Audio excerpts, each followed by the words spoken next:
صحابہ نے قربانی کے بارے میں حضور سے پوچھا، ما ہاذہل اضحیہ، یا رسول اللہ صلی اللہ علیہ وسلم یہ قربانی کیا ہے؟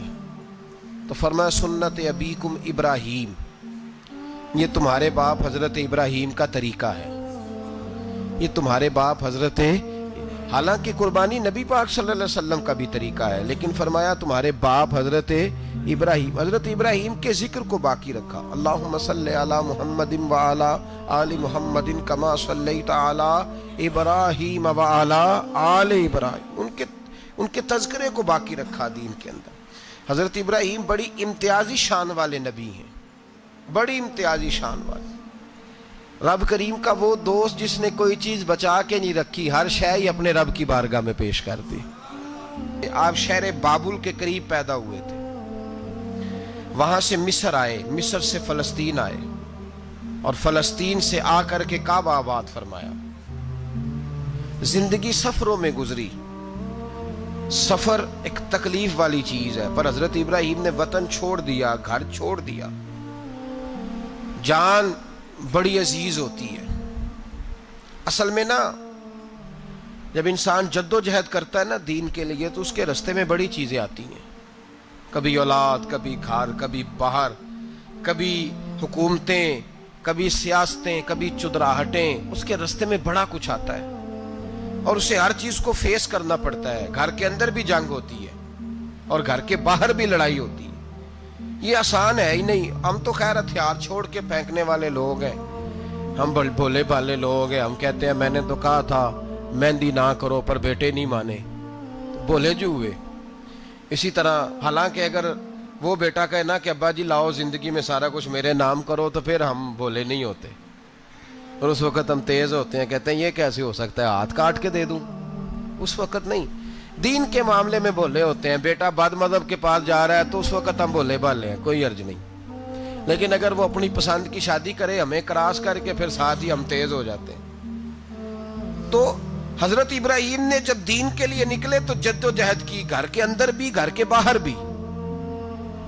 آپ کے والد کا نام طارق ہے، وہ توحید پرست تھے، ایماندار تھے، پرہیزگار تھے۔ آپ کے چچا کا نام آزر ہے، وہ بت پرست تھے، بت بیچا کرتے تھے۔ حضرت سیدنا ابراہیم علیہ السلام جب میدان عمل میں نکلے تو حضرت ابراہیم علیہ السلام نے اپنے گھر سے جہاد شروع کیا، لڑنا پڑا۔ گھر کے اصولوں سے چچا نے جو رواج بنائے ہوئے تھے اس رواج سے ٹکرائے، فرمایا میں اپنے گھر کے اندر یہ بت پرستی نہیں ہونے دیں گا۔ چچا کو ایک دفعہ نہیں بار بار 100 دفعہ سمجھایا۔ آپ کا چچا بت بنا کے بیچا کرتا تھا۔ حضرت ابراہیم علیہ السلام تھوڑے بڑے ہوئے تو کہنے لگا کہ چلو میرے ساتھ، تم بھی بت بیچنے ہیں، ہمارا کاروبار ہے۔ حضرت ابراہیم ساتھ نکلے تو بت پکڑا ہے، گندے پانی کے اندر اس بت کو ڈبوتے ہیں، کہتے ہیں کسی نے خریدنا ہے تو خرید لو، نہ یہ نفع دے سکتا ہے نہ نقصان دے سکتا ہے، جو اپنا آپ نہیں بچا سکتا تمہیں کیا بچائے گا، خریدنا ہے تو خرید لو۔ چچا کہنے لگا تو کاروبار چمکا رہا ہے کہ تباہ کر رہا ہے۔ گھر میں بڑے معاملات خراب ہوئے، جھگڑے ہوئے، لیکن حضرت ابراہیم علیہ السلام ایک منٹ کے لیے بھی اپنے گھر کے اندر بھی کمپرومائز کرنے کو تیار۔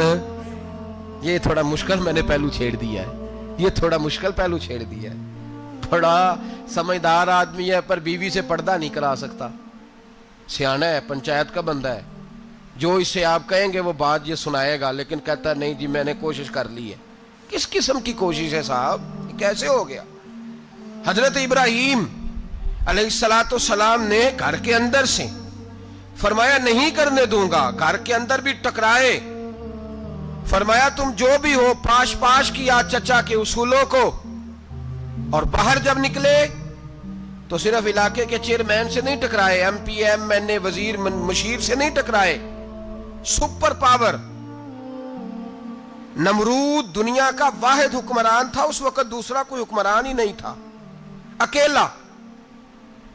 اکیلے حکمران سے جا کر ٹکرائے، کوئی ساتھ فوج نہیں تھی، کوئی ساتھ ان کے طاقت بظاہر دنیا داری کی کوئی نہیں تھی، پر حضرت ابراہیم جا کے ٹکرائے، اور میرے رسول پاک صلی اللہ علیہ وسلم نے سند بیان کی، فرمایا افضل الجہاد کلمۃ الحق عند سلطان الجابر، فرمایا سب سے افضل جہاد یہ ہے کہ تو ظالم بادشاہ کے سامنے کھڑے ہو کے حق بات بیان کر دے.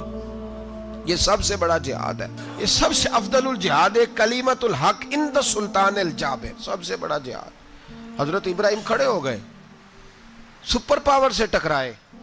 یہاں ہم لوگ حکمتوں کا شکار ہیں, دیکھیں گے, کریں گے, سوچیں گے, اور مولوی صاحب کو ویسے کہتے ہیں آپ پرہیز کریں سیاسی باتوں سے. بھئی اللہ کے ہر نبی نے جا کے وقت کے ظالم حکمران کو لتاڑا ہے, للکارا ہے. یہ تو مشن انبیاء ہے.